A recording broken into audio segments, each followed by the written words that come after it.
Bom dia, terceira série. Vamos iniciar mais uma aula de filosofia e a nossa aula terá como tema a razão instrumental e a razão crítica. Então, vocês podem abrir o livro de vocês aí na página 21 e acompanhar o conteúdo da aula de hoje comigo.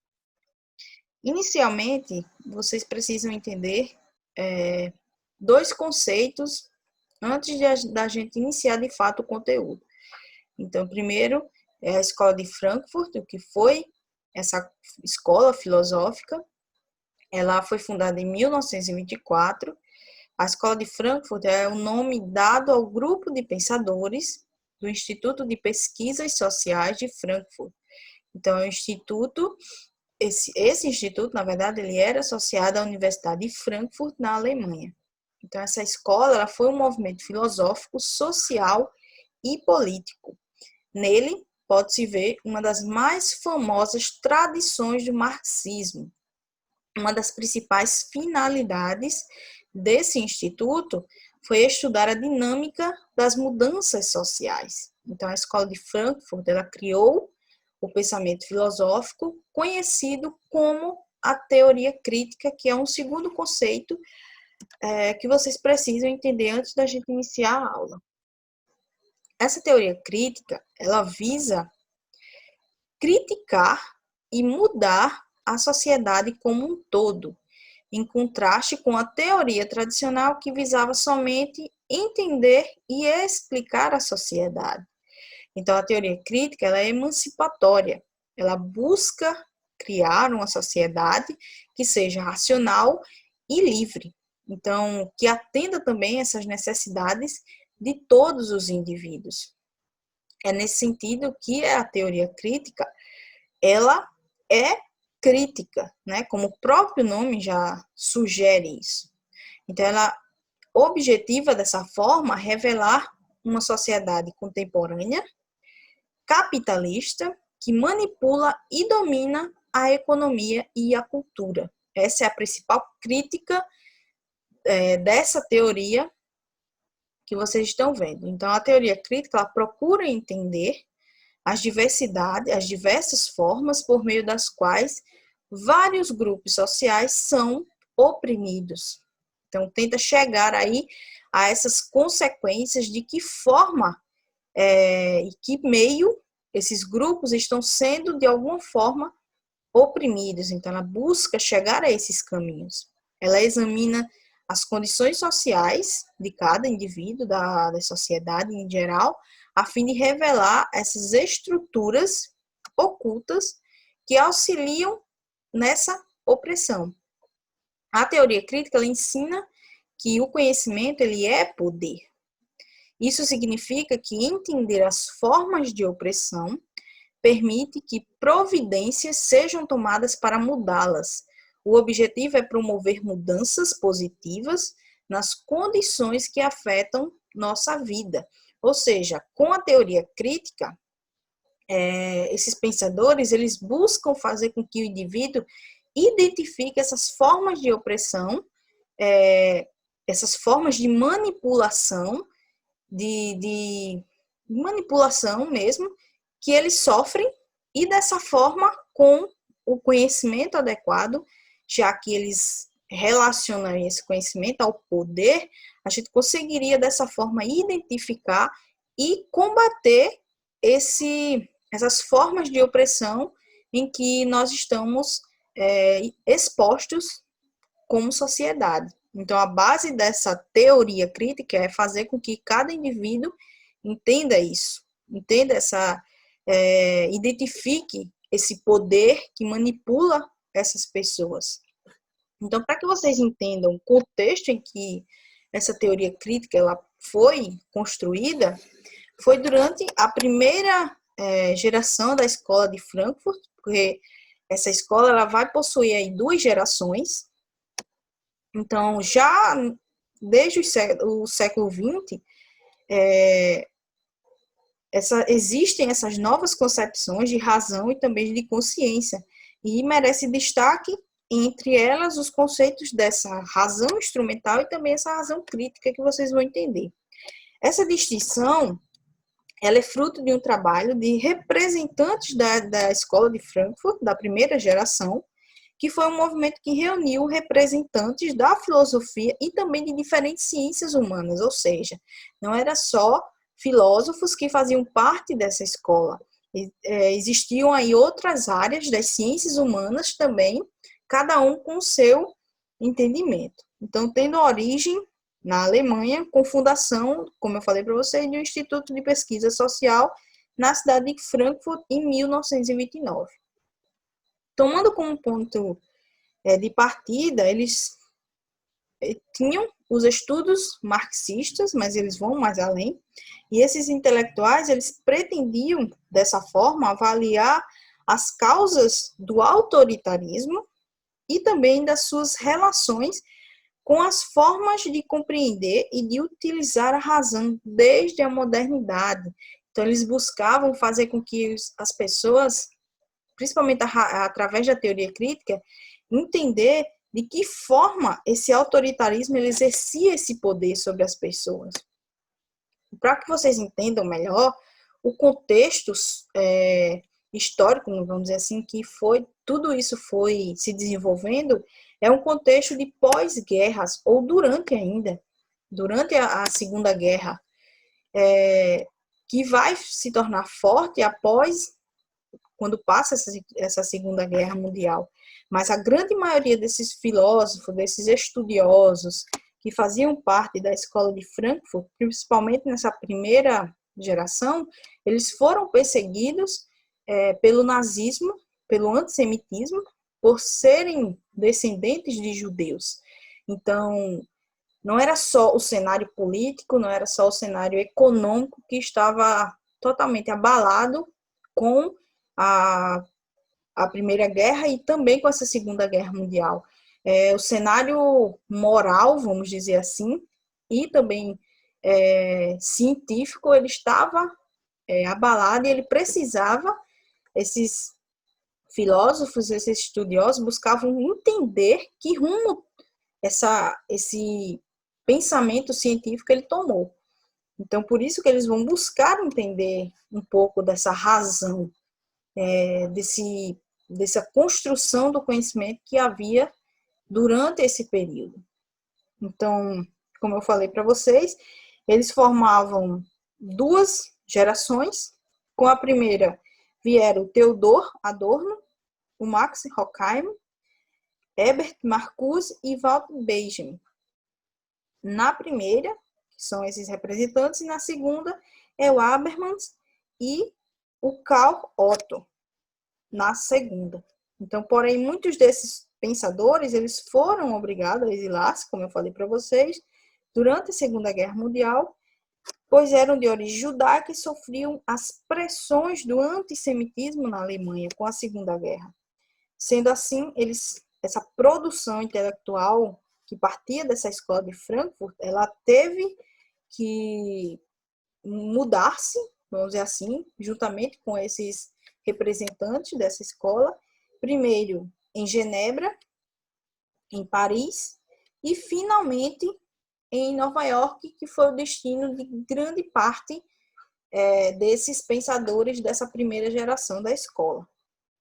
Então, nesse contexto, o Adorno e o Horkheim, eles refletiram, foram os filósofos que deram continuidade a esse pensamento crítico. Então, eles refletiram sobre esse projeto da modernidade, que inicia já no Iluminismo e vai sendo aí desenvolvido por outros movimentos posteriores, como o próprio positivismo.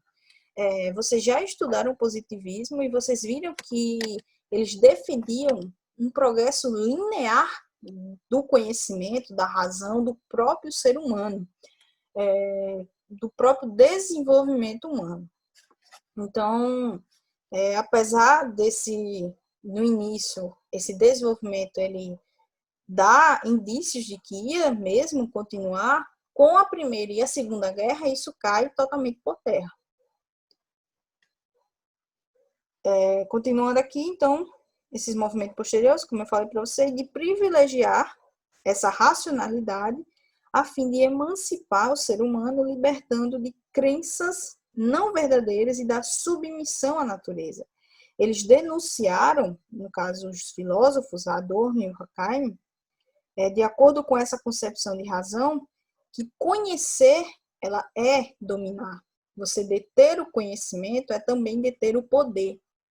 Então, portanto, na prática, ela foi utilizada para estabelecer um domínio, estabelecer o domínio e exploração sobre a natureza e também sobre os próprios seres humanos, transformando-os em meros instrumentos. Instrumentos para realizar fins ligados ao poder. Por isso, eles a denominaram de uma razão instrumental. Ou seja, com todos esses acontecimentos, eles passaram a entender, principalmente a partir da primeira geração, já a partir da primeira geração da escola de Frankfurt, que essa razão ela estava sendo utilizada não para favorecer esse crescimento do ser humano, desenvolvimento humano, mas aliar-se a esse poder, a fim de sujeitar não só a natureza, como os próprios seres humanos a um controle desse poder, a uma dominação. Por isso que ele vai dar o nome dessa razão instrumental, porque esses indivíduos, eles se tornaram, na verdade, meros instrumentos desse poder.